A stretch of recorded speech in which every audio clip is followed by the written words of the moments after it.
Good morning. Welcome to episode 9. It's a sleepy little town right now.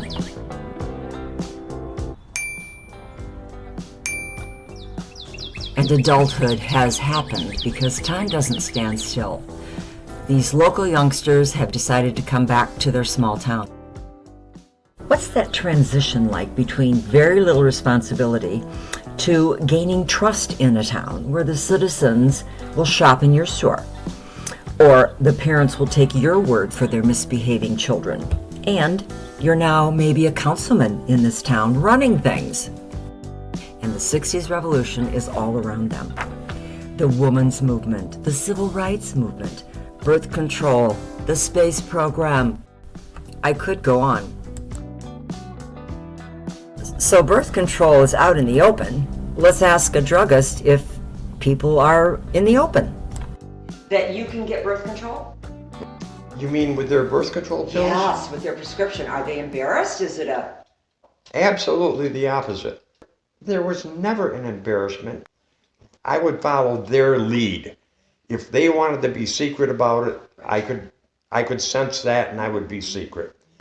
They would come in the pharmacy, have their empty birth control pill, and throw it at me and say, "Norm, fill me up, will you?" Okay. Men had more of a discreet time pulling a pack of prophylactics off the shelf. One of my customers who used to buy prophylactics had bought some. Monday morning, he comes into the drugstore and he says, "Norm." I says, "What?" And he hands me an empty package of prophylactics. He says, "I bought these from you and they were empty." At that time, we had a little bit more of a trouble with shoplifters. Ended up opening up the package of prophylactic, emptying them out, putting them back on the shelf, and that's what he ended up with, is an empty bottle. And you probably remember when the South Lyon Hotel was really a dive. Yes. They told us in 1980, don't go to the hotel. Yeah. Don't go. Okay. So around that time, so I was a young attorney in South Lyon, and then we had the State Savings Bank. I was under consideration to join the board of directors. My dad said, "Don't go to the South Lyon Hotel because, that will be bad for your reputation." But I played on a softball team in town, and after the softball games, we would go to the South Lyon Hotel and have a pitcher of beer. But the fact is, it was a pretty seedy place. It was okay to go there as a group, and have beer after a game. Right. But it definitely was not a place that you wanted to just go and hang out. In 1970, my dad bought South Lyon Motors. Still has the same name, South Lyon Motors. So when I got out of basic training and advanced training, I just went to work there as the mechanic, and then eventually, I was selling and doing everything. And then my dad retired in, I think it was 81. He said, "Hey, I don't want to give it to you, because I got a guy that wants to buy it." So I said, "But I'll give you a good deal." So he did. And a land contract, so I was scared to death. I just got married. Now he wants to sell me the biz. And anyway, it was a good deal. So it all worked out. Now now you're a full-grown adult, Steve, with children in a small town that is about, you're going from 2,600 to almost over 5,000 people. Yeah. And now you have to raise your kids. Are you tentative? Have things changed so much that you're like...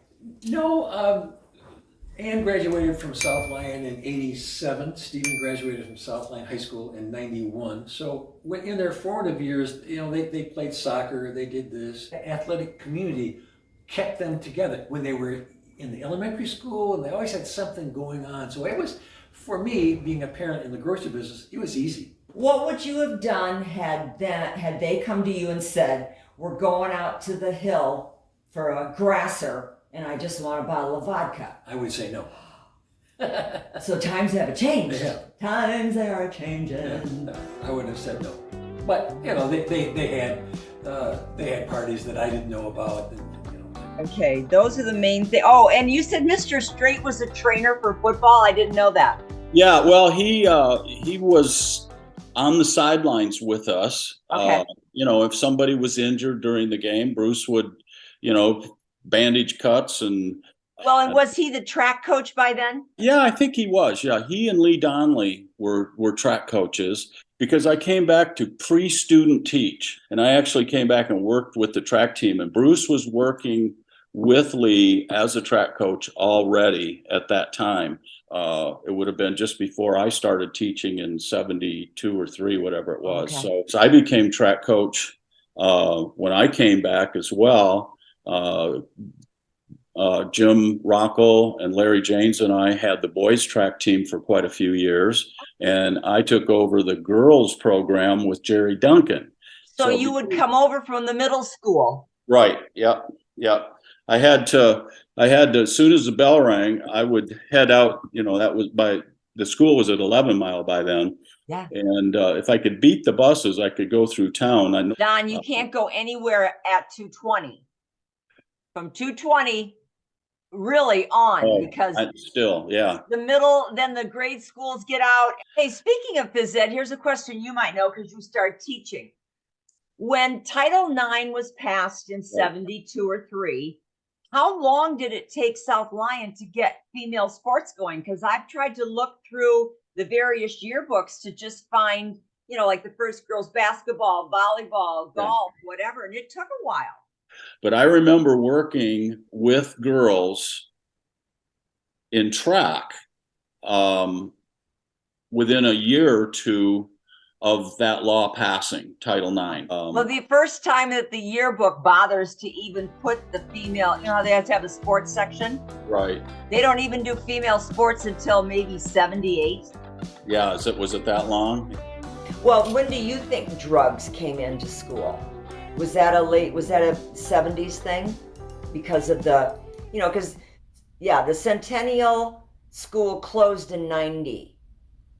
So would that have been 1990 that they were having drug issues? It was near to that. What's the population?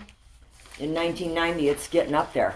It's 5,000, almost 6,000. Quite a few years later, I was talking with a person who was a counselor that was a good friend of mine. Right. And I happened to mention one particular boy because she'd been talking about what a great kid he was. Right. And I said, he was way into drugs, and I couldn't even convince her. I knew he was. I mean, we discussed it, he and I. And he committed suicide. No. Later on. Oh, and that's God. why we were talking about it. And I put a counselor, wouldn't even, You mean she just didn't want to believe it? is the best in kids or people. Mm-hmm. The story of, you were talking about the Detroit riots, and I didn't even realize you'd even know. Oh yeah. So where were you at the time? I was then I was still in high school. No. And I 67. sophomore year. And so I probably was working on a local farm at the time too. But we saw all the National Guard going down, the 203 around. Chief Linda Sex, we're going to need to fire departments that would be called in to help officers to know defensive posture. and stuff like that. All went down the expressway. We saw all that stuff. It was right out our living room window. We could, watch that stuff. It was on South Hill. I spoke to Steve. He was telling me about the great parties that your dad and his brother would have. It was huge. It was tiled. The ceiling was acoustical tile. There were speakers around. There was a pool table. There was a shuffleboard that came out of a bar. There was a bar, a refrigerator, a stove. It was great. Adults had fun. And my mom loved to cook. I mean, she came from a family of 11, so she would have food everywhere. When I was in college, I invited all my fraternity brothers and their dates. I said, Mom, they don't eat a lot. They just drink. I mean, this was the 70s, early 70s. She said, yeah, okay, Mike. So she had food prepared and brought down, and it was gone. I mean, everybody ate. Really nice Andy Steakhouse. West of Pontiac Trail. One of the math teachers at the high school, Dave Seibel, who's unfortunately died, was a gourmet cook and a very intellectual. So there would be a table full of teachers, eating. Nobody got wild. We just, had a couple of drinks and had steak dinners and talked and then went home. Gretchen and I were cheerleaders together. That's what I thought. I had yearbook stuff. Yes. And I'm going, Gretchen Atchison? Could that be Gretchen? Yes. And it is. Yes, Well, it is. And she was a cheerleader. I was a cheerleader all through high school.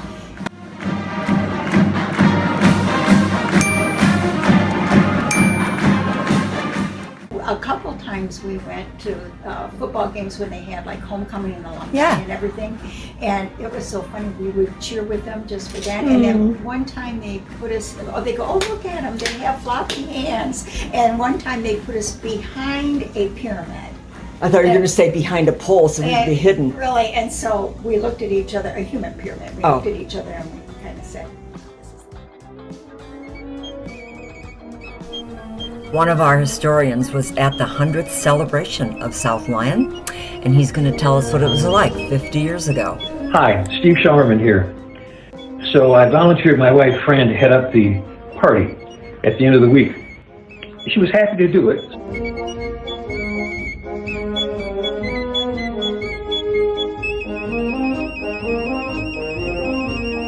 Leo Chenard, he put the tent over the parking lot in McCaddy Park. Franny got a 9-piece rock and roll band to play. They had a bar, a long bar. My brother, Mike, had to go back to the store. I think we went through 7 half barrels. It was really something to behold. The dance floor was full all the time until the power went out. Luckily for us, local electrician Vane Chenoweth was there to the neighbor next door, and we hooked up his power to our power. Lights came back on, everybody's happy. Andy didn't spend much time there because his son Stephen was born on July 9th, so at the end of the party, you get all that liquor out there, so I loaded it in the truck to the loading dock door and went home, and it was 4 a.m. and the first thing I did when I got home was to cut that beard off. I'm 28 years old, but it was something I'll always remember. This year, our small town celebrates its Sesquicentennial. Coming up, what made them say this isn't a small town anymore? When John and his wife were up in years and, the kids were off doing other things, they didn't want to farm. Community was growing, and right there at that intersection of Milford Road and 96, all of a sudden, those demographers, they study the population trends and decided this would be a good location. I don't remember, I'm going to say it was probably 2000-ish, 2005, somewhere in there. I was talking to my sister Judy some time ago. She's a year and a half older than I am. I said, "Do you remember when we were kids in South Lyon?" "Yeah, of course I do." I said, "Do you remember in the 1 block area of the Crossroads, 10 Mile Pontiac Trail, everything that you'd ever need was there?" She said, "What do you mean?" I said, "Police, fire, city hall, the doctor, haircut, jewelry store, furniture store, the theater, restaurant, everything was in that little area." And now it's just expanded. I'm happy to see it. I just hope that we can keep that small town because... Please subscribe and like our channel. See new episodes every Friday, only on YouTube. Join us next Friday for episode 10. It doesn't seem so small anymore. So in our small town, I have instigated a free sewing/mending thing at the library about 6 years ago. So people can come in, have their pants repaired, have their jeans shortened, whatever, lengthened. And I have 2 other friends that do this with me. We just do it for free. It's a service. We're trying to give back.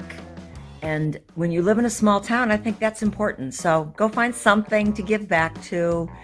20 minutes, pick up a piece of trash on the side of the street, whatever. Take care of your town.